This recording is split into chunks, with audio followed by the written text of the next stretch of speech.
Donc 90, champion du monde. J'ai noté aussi quelque chose entre ces années, on a parlé tout à l'heure 80, 89, 87. J'ai noté en 88, tu étais aussi impliqué dans un gros projet de moto, puisque tu as participé à la période Fior, la 500 Fior. Je voudrais que tu nous en parles. Il est vrai que ça a demandé beaucoup d'implication de ma part et quelque part c'était même insuffisant parce que Claude aurait eu besoin de m'avoir en exclusivité avec lui pour que la moto marche vraiment bien. Mais bon, c'était nos choix et on le faisait autant Claude que moi avec les moyens qu'on avait. Et ça n'a pas trop mal marché quand même, puisque c'est une moto qui est arrivée qui avait les vitesses de pointe des machines d'usine, en étant une machine quand même assez typée par rapport à ce qui se faisait à l'époque en termes de partie cycle, et avec un pilote suisse qui avait un très bon niveau et qui a permis quand même d'obtenir de belles places en championnat du monde. Donc quelque part, ça a été une chose qui m'a énormément fait plaisir, parce que j'avais beaucoup d'admiration pour Claude Fior, pour ce qu'il faisait, et la manière dont il s'impliquait. Et quand on allait faire des essais à Nogaro et qu'il arrivait en me disant, au bout du compte, ton bordel, il pousse, Michel, ça me faisait marrer. Et je me disais, putain, si je pouvais lui donner un coup de main. Et c'est venu tout bêtement. J'avais fait un moteur, un prototype avec les admissions sur l'avant du moteur. Et ce moteur, j'ai jamais pu le finir parce que je me suis aperçu que les échappements partant tous à l'arrière, au-dessus de la roue du sidecar, j'avais pas la place. Ça serait compliqué, donc j'avais laissé tomber ce projet. Je n'avais pas les épaules pour aller plus loin. Quand on fait tout dans l'atelier, rechercher des sponsors, préparer la saison, on peut pas trop se disperser. Et en l'occurrence, le côté passionnel avait pris le dessus et je me suis dispersé. Donc ça n'a pas été de très bonnes saisons en sidecar. Et ça aurait pu être beaucoup mieux avec Claude, qui l'année suivante a demandé à Alain Chevalier, il lui en a pris, de venir l'assister dans la démarche de développement. Il faut rappeler, parce qu'on ne l'a pas dit, là on parle de catégorie 500 quand même. Oui, oui. Et la base du moteur, c'était quoi? La base du moteur, c'était un TZ500. Donc vilebrequin, boîte de vitesse, embrayage, donc on n'avait rien inventé. J'avais juste refait faire par Hans Hummel, qui était un préparateur de cylindres autrichien avec lequel j'avais une très bonne relation. J'avais refait donc un moule en alu pour faire ce moteur. Et puis, ayant mis un petit peu la charrue avant les bœufs, à l'époque, on n'avait pas le 3D pour dessiner des échappements qui passent de telle ou telle manière. Quand j'ai voulu faire les échappements et les passer, j'ai su que ça ne marcherait pas. Et d'ailleurs, on a vérifié après, par la suite, avec Claude Fior. Lorsqu'il a fait ses échappements, il avait un échappement qui passait sous le moteur, qui était très tortueux, qui perdait 5 chevaux. Donc, quelque part, il faut être réaliste.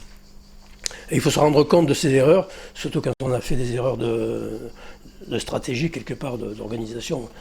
C'est là qu'on s'aperçoit qu'on n'est pas parfait finalement. Puis on va citer le nom du pilote suisse, c'est Marco Gentile. Marco Gentile, oui, qui nous a quittés, hélas, lui aussi. Un garçon très, très sympa avec lequel j'avais une très bonne relation. C'était un garçon simple, vraiment un garçon agréable. Quelle bêtise de faire ce tour en carte à Nogaro.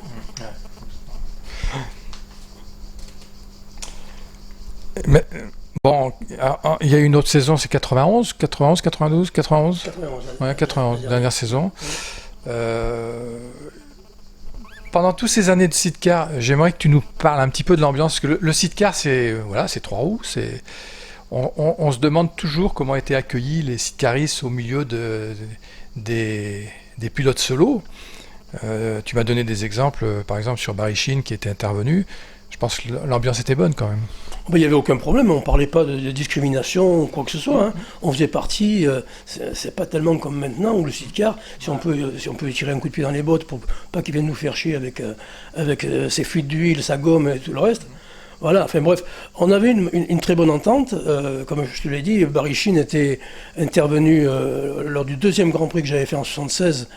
Parce que j'étais pas engagé, j'étais pas sur les grading lists, je venais de finir deuxième de mon premier Grand Prix national, et Barichine était monté voir le docteur Bosch, qui était l'organisateur de Salzbourg. Il l'a attrapé par le callback, lui a décollé les pieds de derrière son bureau, et lui a dit, si Alain Michel ne roule pas, vous n'avez pas de 500 qui roulent. Et on a pu prendre le départ, après avoir raté les 2 premières séances d'essai. Donc quelque part, on avait quand même des gens qui nous défendaient. Barichine qui était le délégué des pilotes, mais un garçon comme Michel Rougerie qui voyait qu'on n'avait pas un rond, qui venait voir la machine, et qui me disait « Mais Michel, tu vas pas repartir avec cette chaîne, elle ne termine pas la course ». Et puis Fléout, donne-lui donc 4 bougies, parce que celle-là, elle doit avoir au moins 300 000 km. Voilà, c'était ça l'entente des gens qui appréciaient, qui nous voyaient faire avec rien du tout des miracles en course. Et eux, avec le peu qu'ils avaient, ils essayaient de venir nous aider. Il y avait une très bonne entente. On était un clan de pilotes. Il y avait Coulon, il y avait Baldé, il y avait Guigna, il y avait Fernandez.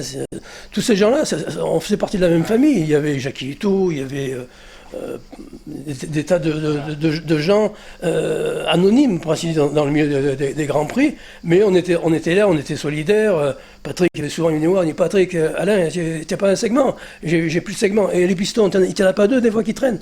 Voilà, c'était ça l'entente. Et bon, c'est des choses qui n'existent plus maintenant. Donc, quelque part, on avait un côté assez sympathique, une relation assez sympathique entre nous. Ouais, et puis, c'était... parce qu'il y avait le sidecar, mais aussi il y avait des catégories comme les 50, tu parlais de Jackie Hutto, les 125, etc. Donc, je pense que vous étiez tous dans le Continental Circus, point fin, quoi. On se posait aucune question. La discrimination a commencé à arriver à partir du moment où il y a eu de grosses écuries en 500, comme Paul Butler et Lucky Strike, qui balisaient de nous voir prendre des contrats de cigarettiers, du fait qu'on avait une surface publicitaire plus importante. Et moi, j'en ai raté plusieurs de contacts, notamment avec Gauloise, notamment avec Marlboro aussi. Ça aurait vraiment mis du beurre dans les épinards, et peut-être que ça aurait changé mes carrières, ma carrière et mes saisons. Mais c'est vrai qu'on n'a pas, à partir de ce moment-là, on a senti qu'il y avait une discrimination, et moi qui étais bien placé avec M. Métro, directeur de... comment ça s'appelle, je sais plus le nom, de l'IRTA, nous défendait et nous amenait dans les réunions à Londres, à Amsterdam ou à Genève, et nous soutenait quelque part. Donc quelque part, j'étais délégué des pilotes français, enfin des pilotes IRTA, à l'IRTA, et je me suis battu pendant assez longtemps pour maintenir la catégorie en place. Et puis à partir du moment où je n'ai plus été là pour le faire, les 2-3 ans qui ont suivi, c'était terminé. Les sidecars ont dégagé les championnats du monde pour être en premier temps avec les Superbikes. Après, ça a été complètement oublié. Et des gens qui avaient toujours eu des budgets comme Webster et autres sont retrouvés avec des saisons, même pas de quoi commencer la saison. Donc ils ont eu un moment creux et ont pu retrouver des sponsors, mais pas grâce à l'IRTA, grâce à l'image des Grands Prix, quoi. C'est une impression personnelle, mais est-ce que tu penses aussi que le sidecar a été victime de cette... tu en as parlé à un moment donné, de changement de catégorie, puisque après on a apparenté ça, puisque les sidecars viraient à plat, enfin, on était plus dans la formule... la voiture, quoi. Est-ce que tu penses que ça a accentué ce phénomène de disparition des courses de moto? Disons qu'ils devaient trouver le milieu du sidecar trop sympa, trop cool, pas assez professionnel à leurs yeux, parce que c'est vrai que je suis retourné quelques temps après, en 2013 ou 2014, en Grand Prix au Mans. J'avais été gentiment invité par la Fédération française de motocyclisme. Et je ne reconnaissais plus le milieu des Grands Prix, c'est-à-dire qu'il nous fallait, on n'avait pas le bon pass, on ne pouvait pas être à tel endroit. Je dis, mais attends, ça se passait pas comme ça avant. Ça a énormément évolué. Je ne dis pas que ce soit une mauvaise solution, mais c'est devenu beaucoup plus professionnel et beaucoup plus structuré, où on dégageait les gens qui dérangeaient, quoi, en gros. Poussovlat, heureusement qu'il y avait des gens comme... les gens de chez Tech 3 avec lesquels on pouvait rentrer dans les stands pour voir un peu les motos, discuter. Bon. On a senti un gros changement et on est parti du Mans déçu. Ouais. Ça avait changé. Mais bon, ça c'est des paroles de retraités, ça. Est-ce que tu peux nous citer quelques pilotes en championnat du monde des autres équipages qui t'ont bien sûr marqué, ceux qui étaient un petit peu devant toi ou d'autres en mondial? En mondial, il y a eu, quand je suis arrivé, il y avait Biland, Schwartzel n'était pas quelqu'un de très saillant. C'était un garçon régulier qui a été champion du monde d'ailleurs sans avoir gagné le Grand Prix. Il y a eu Streuer qui est arrivé, qui était un garçon assez efficace et qui a vite trouvé les moyens financiers d'évoluer. Après, il y a eu Webster. Avant, il y a eu Jock Taylor, naturellement, qui était un pilote qui est arrivé vraiment, lui, je trouvais qu'il me ressemblait, arrivé avec son transit, je me rappelle, en Autriche, dans les années 79, un truc comme ça. J'étais avec Collins, il n'avait même pas de pneus de rechange, c'est moi qui lui refilais mes vieux Michelin. Il arrivait, le passager dormait sous le camion, c'était une pourriture son Ford Transit. Mais il arrivait à faire des places sans euros. Et c'est des gens avec lesquels on a beaucoup sympathisé. Collins, connaissant bien Jock Taylor, on lui refilait tous nos pneus, les pneus dont on ne se servait pas. Et après, lui, il a évolué. Il a quand même bien marqué sa période, quoi, avec beaucoup d'opportunités de faire de belles courses. Il faut reconnaître qu'il avait un châssis classique, mais il avait un châssis classique qui allait bien. Et ça, je m'en suis aperçu en reroulant avec un de ses anciens châssis à Assen en 2010, donc depuis 1979, où j'avais roulé avec un Windle à Assen avec Burkhardt.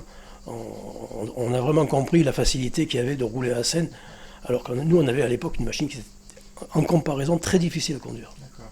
Donc, des gens qui ont fait des beaux résultats, de belle manière.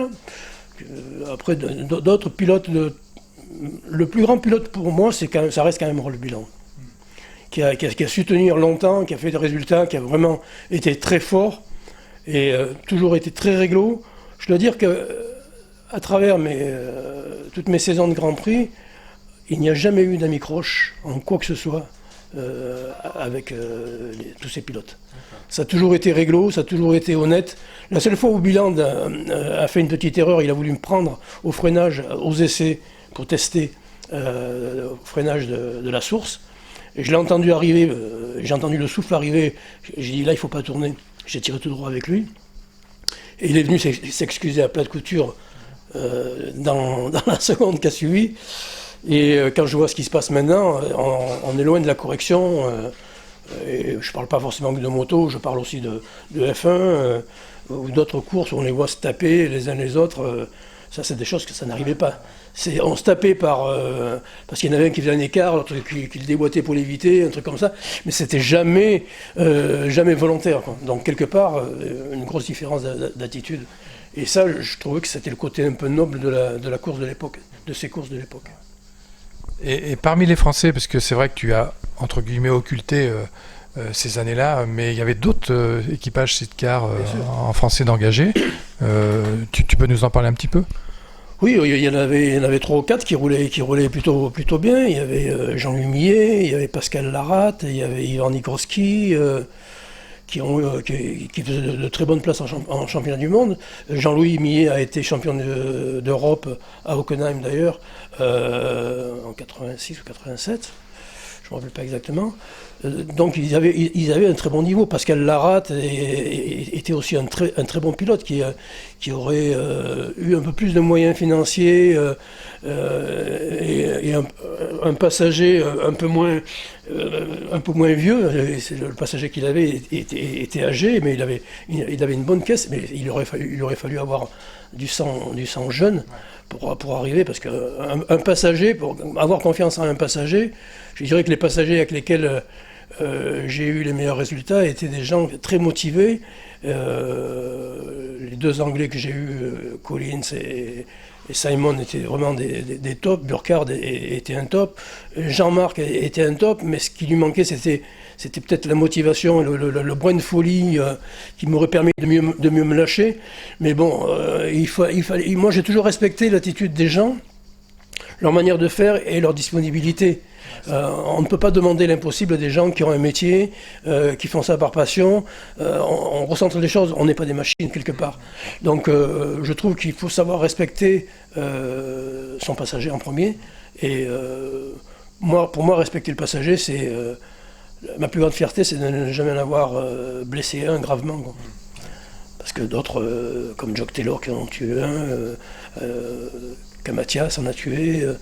Je pense que si j'avais tué un passager, j'aurais arrêté sur le champ. Donc quelque part, pour moi, je tenais compte de l'aspect humain, que je prenais des risques avec une personne que je risquais de blesser. C'est vrai que c'est important dans le sidecar. C'est important, mais ce qu'il faut savoir quand même, c'est que le passager, il faut qu'il soit en symbiose avec son pilote. On partage les mêmes choses, on partage. Ce qui est plus beau, c'est après la course, un regard. Un regard, mais ça veut dire beaucoup de choses. Un simple regard. Un simple regard, on pourrait écrire un dictionnaire des fois. Donc quelque part, j'attachais beaucoup d'importance à l'aspect humain. Et je dois dire que la facilité avec laquelle on a évolué pendant toutes ces années, je le dois aussi un petit peu à ma femme, qui a permis d'avoir un environnement plus cosy, avec toutes les attentions qu'elle pouvait nous apporter à tous autant qu'on était dans le camion. Elle a participé énormément à la qualité relationnelle et aux résultats qu'on a pu avoir. On dit toujours derrière un grand homme, il y a une femme, et je pense que c'est vrai. Hein, je crois qu'il faut tirer un coup de chapeau à ces femmes, parce que de l'ombre et puis qui tremblaient pour vous quand même. Hein. Elle m'a avoué, après que j'ai arrêté de courir, l'année où j'ai voulu arrêter de courir, elle me disait non mais continue, si tu en as vraiment, vraiment envie, continue. Alors qu'elle mourait d'envie d'entendre mes paroles en disant que j'arrêtais. Et d'ailleurs, il n'y a pas que qui voulait pas que j'arrête. Chez Elf, c'était pareil. Elle me disait non, tu te rends compte, le binôme qu'on forme, Elf et Alain Michel et Simon Birchall, il faut continuer. Et moi, j'avais compris qu'il fallait arrêter. Il y avait eu pas mal, en 91, d'incidents et qui me poussaient à arrêter, quoi. Un accrochage avec Streuer qui déboîte un gars qui lui fait une figure sous le nez, qui me tape, qui me sort dans le gravier. Qu'est-ce qu'il y a eu après, l'embrayage qui déconne au départ d'Autriche. Un pilote, celui qui m'avait empêché d'être champion du monde à Hockenheim, Zurbrugg, me tape parce que j'avais raté mon démarrage. Il me tape de l'arrière. Le sidecar passe au-dessus de la tête de ma femme dans les stands. Enfin bref. Et la cerise sur le gâteau, c'est après le Grand Prix, le dernier Grand Prix que je gagne à Mugello, je chope une comment ça s'appelle ces maladies, une diphtérie laryngique, le croup. Que le Costa ne peut pas endiguer, et je prends le départ mais je ne peux pas faire la course, et je fais ma dernière course au Grand Prix de France avec dans la Fermidée, que c'était ma dernière course. D'accord. La boucle était bouclée, il y avait eu suffisamment de petits feux rouges qui s'étaient allumés pendant la dernière saison. Je dis on va pas faire la saison de trop, et j'en avais vraiment marre. De rouler, le bruit, tout, j'étais usé jusqu'à la moelle. Je comprends mieux ton addiction pour cette belle région très calme. Ah ben c'est sûr que quand je rentrais de course, et pas forcément les dernières années, je prenais ma moto d'enduro, je partais dans les chemins, je m'arrêtais pour dire bonjour aux paysans, on parlait de ces moutons, de ces brebis, voilà, j'avais besoin d'air, j'avais besoin de me régénérer. Et quelque part, avec le recul, je ne comprenais pas pourquoi j'avais cette envie de retrouver des gens simples. C'était peut-être pour me ressourcer indirectement. Je n'avais ras-le-bol.